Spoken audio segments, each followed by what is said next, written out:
বউকে রাখবেন বুকে, মাকে রাখবেন মাথায়। আর একটু জোরে জোরে জোরে জোরে, মা থাকবে মাথায়।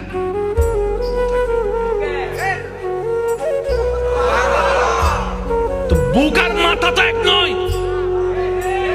জোরে জোরে বলেন না, জোরে জোরে বলেন না। বুক আর মাথা এক নয়। বুকের দায়িত্ব আলাদা, মাথার দায়িত্ব আলাদা, স্বামী ক্যারেক্টার আলাদা, সন্তান ক্যারেক্টার আলাদা। এবার আপনি বলবেন আমার মা যার পায়ের নিচে আমার জান্নাত। বুঝবেন, আমার মার পায়ের নিচে আমার জান্নাত, কিন্তু বউয়ের পায়ের নিচে তো আমার জান্নাত নয়।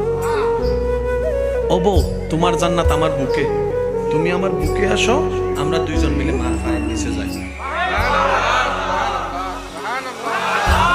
আর জামিলা আছে? জোরে বলেন না, জামিলা আছে? শিখি নাই, দোষ আমাদের। স্কুল ছিল, কিতাবও ছিল, শিক্ষকও ছিল, আমরা পড়ি নাই।